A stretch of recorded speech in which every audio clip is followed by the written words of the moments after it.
So I think by now you're getting a theme here. And it's all about performance because frankly, doing a well-optimized map is all about performance. So now we're gonna talk, what can we do for, not in the top part of the layer, which is the rendering part, but in the bottom parts of the layer, which is the tile server, which I'm primarily contributing to. That's Rust, it's fun. Blue hair and stuff. So let's give a bit of context. What is a tile server for the people just joining in? So a tile server is the thing just in the middle at the bottom below there, which is supplying the data to our map library. So what does this actually do? Well, and why are we doing this? We're doing this because we have a tile pyramid and we need to deliver the data to the client here. So why does performance in a tile server actually matter? Well, we have a bit of a performance model, which I need to explain. So a tile server, a map has an initialization phase where it's downloading the style, it's downloading the tile JSON, it's downloading the sprites. After this initialization phase, where it's like setting up the WebGL canvas, parsing the style, checking that the style is actually valid. You can disable that, by the way. You should in production. And getting all the things ready to fire on all pistons. Setting up the workers, things like that. And at runtime, we're fetching the data, we're fetching the fonts. So every millisecond we've spent on being slower to fetch the data is a millisecond the client cannot render that piece of data. That is very important because if, like, in these interactive use cases where you're dragging the map, being slower to render is actually measurably worse from a user experience. And users, like, you think users might not notice if the map is just loading a bit slower, but anecdotally, I've gotten feedback that our map looks much better now, even though I haven't changed the map, just by making the tile server and enabling caching, which is only a 10 millisecond benefit. So that actually matters for real users. So, okay. How can we improve performance in a tile server? Well, we can do two things. We can do less work, which means caching things or having a lower overhead. Lower overhead doesn't improve the latency, but it improves the throughput we can get. So we can, for example, go from 150 tiles per second to 200 tiles per second, if your internet connection allows that even. Or we can do things smarter. That's the second part of the talk. That's why I'm actually here to talk about this. First part is the boring part, which nobody wants to listen to. But I'm gonna talk about this anyhow with it because what we're doing here is super cool. So, how are we achieving these zeros in our dashboards, which all look broken because, well, you can't really display zeros in a histogram? So our caching model looks like this, that we have first they get inserted into a temporary buffer, the tiles, and then if the min sketch LFU says that, yes, I have seen this tile requested, so it is likely that we are gonna see this again, then it's gonna be put in the least recently used cache. So LFU stands for least frequently used, and LRU is the least recently used cache. And then afterwards it gets evicted. Why are we having least frequently used in front of that? Because otherwise someone could go along and zoom across the Atlantic, and then suddenly all the Atlantic is in your cache, which, like, nobody's gonna request ever except the one person who's zooming across the Atlantic, because somehow people do that. Start at 00 or something and zoom to their home location. So yeah, We're doing this as a team sport. So on the front end, we have already talked about a few of these performance improvements, which we have done on the front end, like the MapLibre tile. These talks were not meant to be back-to-back, by the way. And where we have done much work in the modularization department with WebGPU. There's also performance gains there to be had, as the Re-Earth people can attest to, because they're building their stack based on WebGPU, which is super cool. Yeah, but that's just the front end and the doing less work part. How can we do work here faster? Well, let's title this Frank's crazy plan for how to get better performance out of a tile server, even though it shouldn't be possible. So, let's look at the research. Where has there been research here? Research has been down below on the converting to a tile serving friendly format, and on the top with where we actually do the tile encoding. Well, that's not very interesting. So where hasn't there been research? So there has not been research in a number of places. So, well, I have the theory that we can improve it in a number of places. So where I currently think that a tile server can improve things is these boxes. There's styles, tiles, sprites, and fonts. So how do I think we can do this?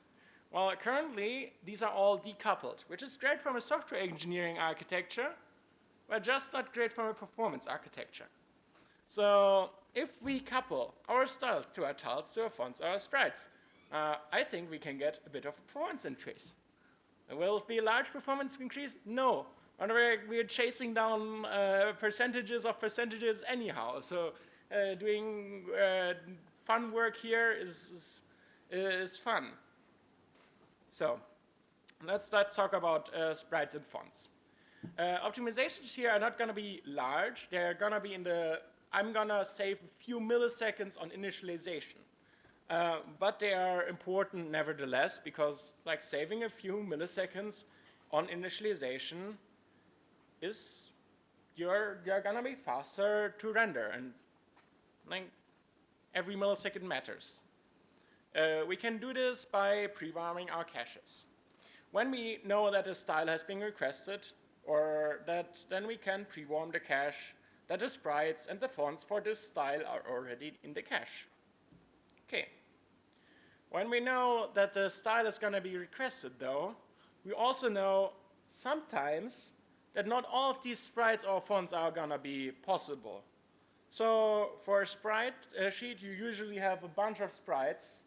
So you just cross out the ones which can never happen under any circumstance, no matter how the data looks.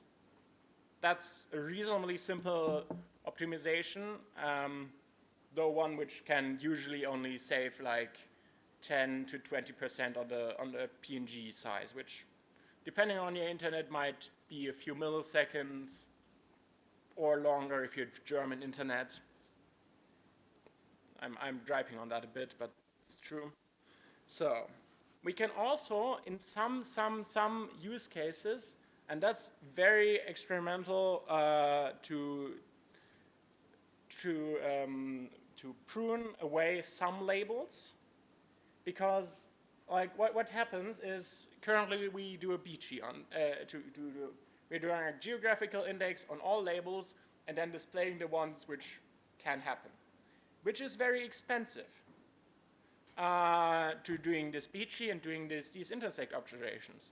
So if we know that, for example, Washington down there is always gonna be over the label below it, then we can trim away the label below it and save a bit of this relabeling effort, which is actually runtime effort, which we have to do on every frame if you turn the map a bit.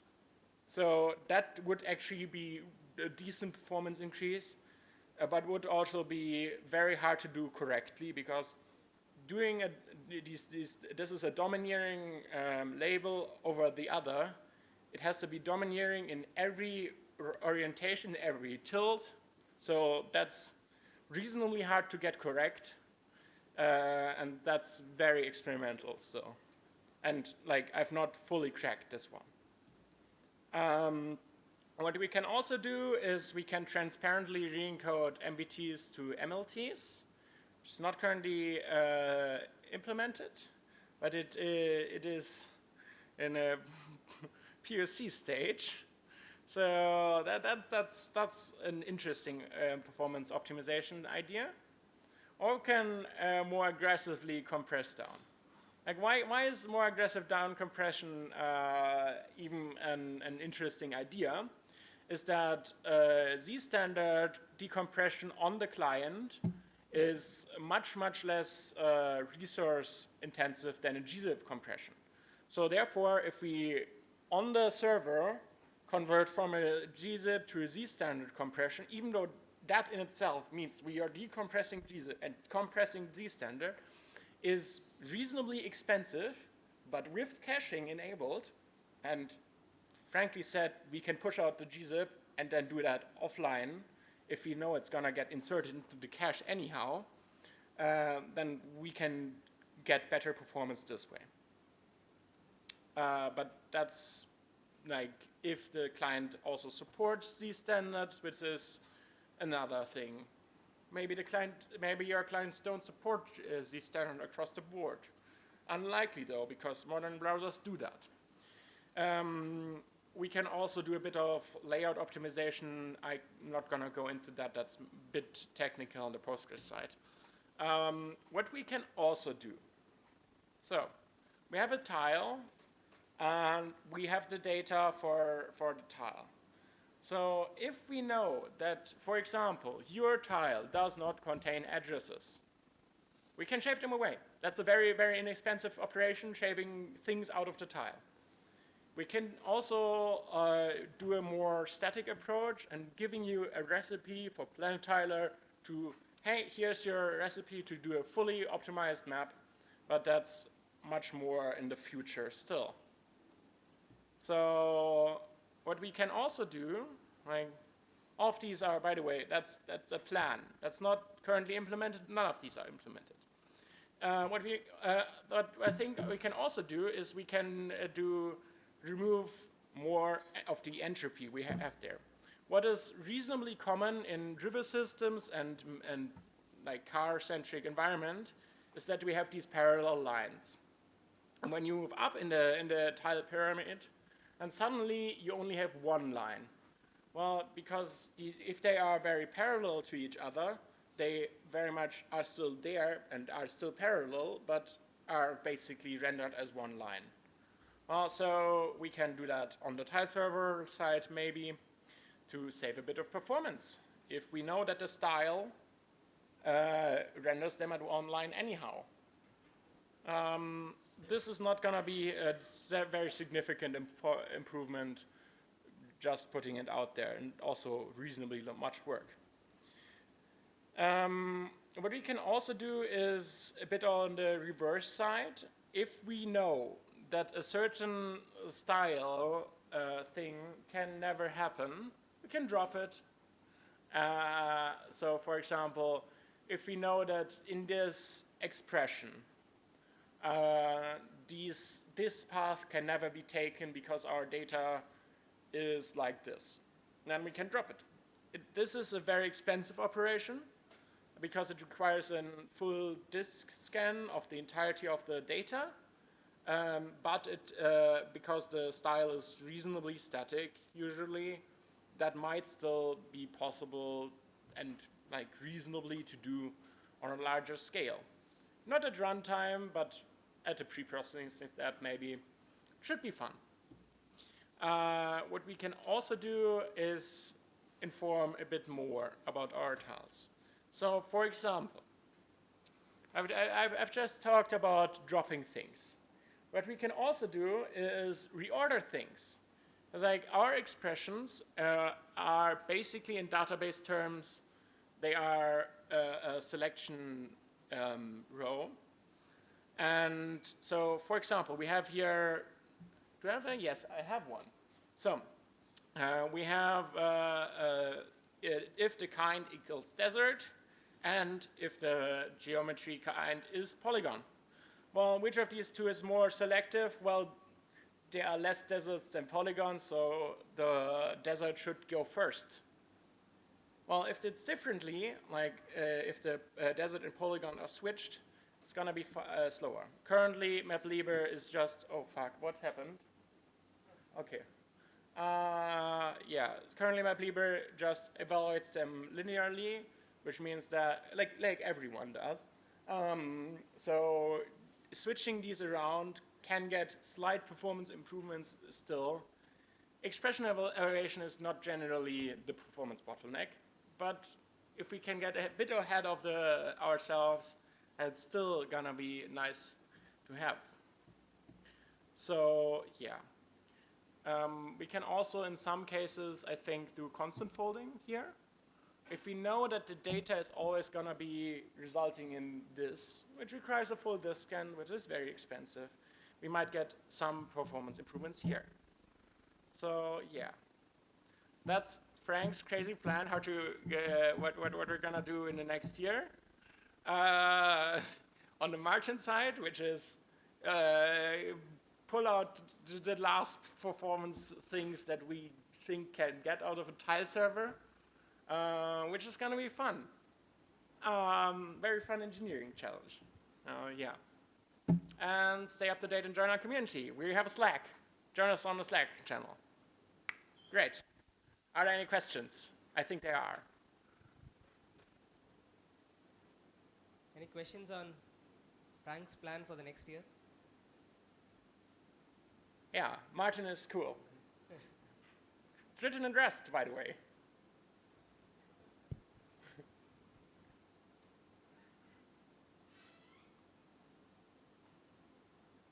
Okay.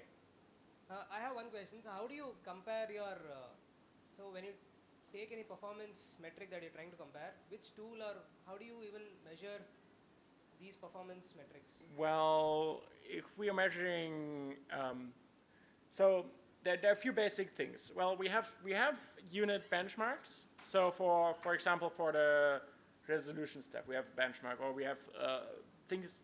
We have micro benchmarks, but those are micro benchmarks. Those don't necessarily tell us the whole story. What we like to run as a better benchmark is just the tool called OHA, and it just OHA. And that tool basically slams your server with as many requests as it can get in. So like 200,000 requests per second. If you're written in Rust and good architecture, and just measure throughput this way, because and throughput and latency this way, which is gonna be reasonably realistic to production environments when you have a large traffic spike, which is where you actually need the performance of a Rust-based tile server. The server with as many requests as possible to just check the Yes. Basically, load testing is the most efficient, like the most realistic we can get to real world usage. Zooming around, shouldn't have a big impact on that. So yeah, that's how we do it. Great. Any other question? So if someone is new to this project and they want to now start contributing, say what is the first step that you think is? Well, first step would be looking at our issues and if there's something which interests you. For example, we've recently had support for I don't know, like literally what interests you. Maybe you are interested in performance optimization. Maybe you're interested in, I don't know, DuckDB's things, or like there are tons of different things. We are also looking into if you can do a GSOC thing. Say you look like you are still reasonably in school. No, I'm not. You're not? Okay, sorry. Yeah. So, things are fun, and generally there are tons of things still left to do, which are not just performance on the crazy scales. So yeah. Okay, thanks, Frank. If anyone else has any questions? Okay, cool. So we do have 15 minutes.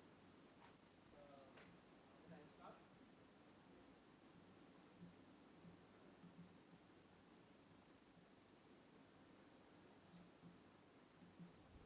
Okay, so I think we'll just have, if anyone else wants to give a lightning talk of 5 minutes, we do have slot because we already have, or if you want to show anything particular, Frank, even that is fine because we do have time. Something that, live demo that you want to show. Would someone like to show something? I can share what pays my bills, because that's reasonably a fun challenge. So, my employer is a university. We have a problem. Our problem is that we have too many rooms. That's a good problem to have, but still, if you look at our campus, they're all reasonably built by architects who don't know anything about how humans interact with buildings. And these architects think that it's a sane way to number their rooms in the wildest combinations of colors, aerial directions, up, down, left, right, and things like that. Because like architects are going to be creative. So what we've built is a room finder, which allows you to search around. It's super simple on the engineering side. It's just a map which shows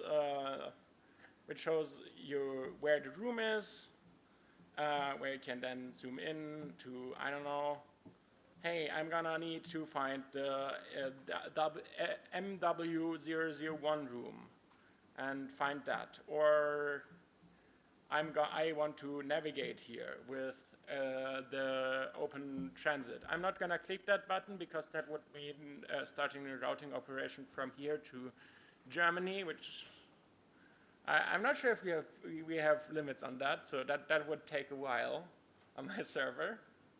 So I'm not going to click on the routing operation and things like that. It works nicely. It's used by many students. It's a simple engineering problem where maps can have real impact for our university, which is fun.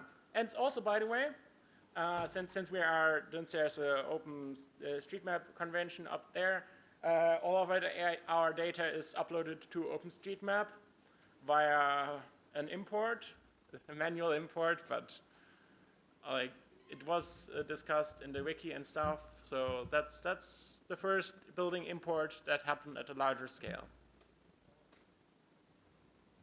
So yeah, fun things all around. And that's why also I'm so focused on performance. Because here, like, if you load the map and it's suddenly slower, users actually notice. So yeah, fun things. Great. All right, so thank you so much, Frank.